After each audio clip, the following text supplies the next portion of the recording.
Millet recipe ತೋರಿಸಿ ಅಥವಾ ಸಿರಿಧಾನ್ಯದ recipe ತೋರಿಸಿ ಅಂತ ಸುಮಾರು ಜನ ಅವಾಗವಾಗ ಕೇಳ್ತಾ ಇರ್ತಾರೆ. ಹಾಗಾಗಿ ಇವತ್ತಿನ ಈ ವಿಡಿಯೋ, ಇವತ್ತು ಮಾಡಿರುವಂತಹ ಈ ಬಹಳ ರುಚಿಕರ ಹಾಗೂ ಆರೋಗ್ಯಕರ ರೆಸಿಪಿ ಬೆಳಿಗ್ಗೆಯಿಂದ ರಾತ್ರಿವರೆಗೆ ಯಾವಾಗ ಬೇಕಾದ್ರೂ ತಿನ್ಬೋದು, ಬಹಳ ರುಚಿಯಾಗಿರುತ್ತೆ. ನಮಸ್ತೆ, ನಾನು ನಿಮ್ಮ ಲತಾ, ವೆಜ್ ರೆಸಿಪೀಸ್ ಆಫ್ ಕರ್ನಾಟಕಕ್ಕೆ ನಿಮಗೆಲ್ಲರಿಗೂ ಮತ್ತೊಮ್ಮೆ ಸ್ವಾಗತ. ಮೊದಲಿಗೆ ಒಂದು ಅರ್ಧ ಕಪ್ಪಷ್ಟು ಮಿಲ್ಲೆಟ್ ಅಥವಾ ಸಿರಿಧಾನ್ಯನ 30 ನಿಮಿಷ ನೆನೆಸಿಟ್ಕೊಳ್ತಾ ಇದ್ದೀನಿ.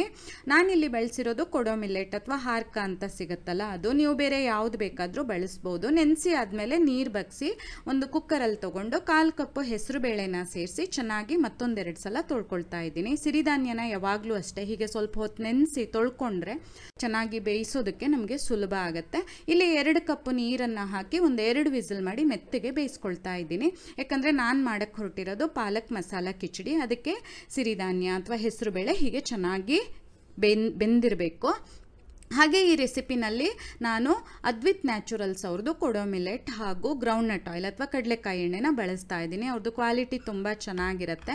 ಆಮೇಲೆ ಒಂದು ಮಿಕ್ಸಿ ಜಾರಲ್ಲಿ ಒಂದು ಹಿಡಿಯಷ್ಟು ತೊಳೆದು ಕ್ಲೀನ್ ಮಾಡಿರುವಂತಹ ಪಾಲಕ್ ಸೊಪ್ಪು ಹಾಗೂ ಸ್ವಲ್ಪ ಕೊತ್ತಂಬರಿ ಸೊಪ್ಪು, ರುಚಿಗೆ ತಕ್ಕ ಹಾಗೆ ಶುಂಠಿ ಹಾಗೂ ಬೆಳ್ಳುಳ್ಳಿ ಹಾಗೂ ಖಾರಕ್ಕೆ ತಕ್ಕ ಹಾಗೆ ಹಸಿಮೆಣಸಿನಕಾಯಿಯನ್ನು ಹಾಕ್ಕೊಳ್ತಾ ಇದ್ದೀನಿ. ನಿಮಗೆ ಬೆಳ್ಳುಳ್ಳಿ ಇಷ್ಟ ಇಲ್ಲ ಅಂದರೆ ಖಂಡಿತ ಸ್ಕಿಪ್ ಮಾಡಿ, ಅದನ್ನು ಹಾಕದೇನೋ ಮಾಡ್ಬೋದು. ಅಗತ್ಯ ಇರೋಷ್ಟು ನೀರು ಹಾಕಿ ಹೀಗೆ ನುಣ್ಣಗೆ ರುಬ್ಬಿ ಪಕ್ಕಕ್ಕೆ ಇಟ್ಕೊಳ್ಬೇಕು. ಇನ್ನು ಈ ಅದ್ವಿತ್ ನ್ಯಾಚುರಲ್ ಸ್ಟೋರು ಬೆಂಗಳೂರಿನ ರಾಜಾಜಿನಗರದಲ್ಲಿ ನವರಂಗ್ ಸರ್ಕಲ್ ಹತ್ರ ಇದೆ. ಇವರು ಕೋಲ್ಡ್ ಪ್ರೆಸ್ಡ್ ಅಥವಾ ಗಾಣದ ಎಣ್ಣೆನ ನಮ್ಮ ಕಣ್ಣೆದ್ರಲ್ಲೇ ಪರಿಶುದ್ಧವಾಗಿ ಮಾಡಿ ಕೊಡ್ತಾರೆ. ಅದ್ವಿತ್ ನ್ಯಾಚುರಲ್ಸ್ ಪ್ರಾಡಕ್ಟನ್ನು ಅವರ ವೆಬ್ಸೈಟಲ್ಲಿ ಅಥವಾ ನಾನೊಂದು ನಂಬರ್ ಡಿಸ್ಪ್ಲೇ ಮಾಡ್ತಾ ಇದ್ದೆ ಅಲ್ವಾ, ಅವರಿಗೆ ಕಾಲ್ ಮಾಡಿಬಿಟ್ಟು ಆರ್ಡ್ರ್ ಮಾಡ್ಕೊಳ್ಬೋದು. ಅವ್ರ ಹತ್ರ ಒಳ್ಳೆ ಕ್ವಾಲಿಟಿ ಬೇರೆ ಬೇರೆ ಎಣ್ಣೆಗಳು, ಸಿರಿಧಾನ್ಯಗಳು, ಇನ್ನೂ ಅನೇಕ ಆರ್ಗ್ಯಾನಿಕ್ ಪ್ರಾಡಕ್ಟ್ಸ್ಗಳಿದೆ. ಖಂಡಿತ ಒಂದು ಸಲ ನೀವು ವಿಸಿಟ್ ಮಾಡಲೇಬೇಕು. ಇನ್ನೊಂದು ಬಾಣಲೆನಲ್ಲಿ 1 ಟೇಬಲ್ ಚಮಚದಷ್ಟು ಗ್ರೌಂಡ್ನಟ್ ಆಯಿಲ್ ಅಥವಾ ಕಡಲೆಕಾಯಿ ಎಣ್ಣೆನ ಬಿಸಿ ಮಾಡಿಕೊಂಡು ಸಾಸಿವೆ, ಜೀರಿಗೆ, ಒಣಮೆಣಸಿನ್ಕಾಯಿ ಹಾಗೂ ಒಂದು ಪಲಾವ್ ಎಲೆನ ಹಾಕಿಬಿಟ್ಟು ಒಗ್ಗರಣೆನ ಮಾಡ್ಕೊಳ್ತಾ ಇದ್ದೀನಿ. ಸಾಸಿವೆ ಜೀರಿಗೆ ಸಿಡಿದ ಮೇಲೆ ಸಣ್ಣದಾಗಿ ಕತ್ತರಿಸಿರುವಂತಹ ಒಂದು ಈರುಳ್ಳಿ ಹಾಗೂ ಒಂದು ಸಣ್ಣ ಗಾತ್ರದ ದಪ್ಪ ಮೆಣಸು ಅಥವಾ ದೊಣ್ಣೆ ಮೆಣಸನ್ನು ಹಾಕಿ ಹೀಗೆ ಈರುಳ್ಳಿ ಎಲ್ಲ ಒಂದು ಸ್ವಲ್ಪ ಬಾಡೋವರೆಗೆ ಹುರ್ಕೊಳ್ಬೇಕು. ಆಮೇಲೆ ಒಂದು ಟೊಮ್ಯಾಟೊ, ಅದನ್ನು ಸಹ ಸಣ್ಣದಾಗಿ ಕತ್ತರಿಸಿಟ್ಕೊಂಡಿದ್ದೆ, ಅದನ್ನು ಹಾಕಿ ಮತ್ತು ಒಂದು ಸುತ್ತು ಹೀಗೆ ಚೆನ್ನಾಗಿ ಹುರಿಬೇಕು.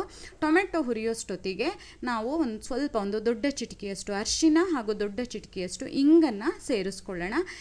ಇಲ್ಲಿ ಸಹ ಅಷ್ಟೇ, ನಿಮಗೆ ಇಂಗಿನ ಬದಲು ಬೆಳ್ಳುಳ್ಳಿ ಇಷ್ಟ ಆಗುತ್ತೆ ಅಂದರೆ ಬೆಳ್ಳುಳ್ಳಿನ ಹಾಕ್ಕೊಳ್ಬೋದು. ನಾನು ಆವಾಗ ಬೆಳ್ಳುಳ್ಳಿ ಹಾಕಿರೋದ್ರಿಂದ ಈಗ ಸ್ವಲ್ಪ ಇಂಗನ್ನು ಸೇರಿಸ್ಕೊಂಡೆ. ಆಮೇಲೆ ಟೊಮೆಟೊ ಮೆತ್ತಗಾದ್ಮೇಲೆ ಈಗಾಗಲೇ ರುಬ್ಬಿ ಇಟ್ಕೊಂಡಿದ್ವಲ್ಲ ಪಾಲಕ್ ಪೇಸ್ಟು, ಅದನ್ನು ಹಾಕಿ ಚೆನ್ನಾಗಿ ಒಂದು ಸಲ ಮಗ್ಚಿ ಹೀಗೆ ಕುದಿಸ್ಬೇಕು, ಹಸಿ ವಾಸನೆ ಎಲ್ಲ ಹೋಗೋವರೆಗೆ. ಜೊತೆಯಲ್ಲೇ ರುಚಿಗೆ ತಕ್ಕ ಹಾಗೆ ಉಪ್ಪು ಮತ್ತು ಒಂದು ಸ್ವಲ್ಪ ಗರಂ ಮಸಾಲನ ಸೇರಿಸ್ಕೊಳ್ತಾ ಇದ್ದೀನಿ.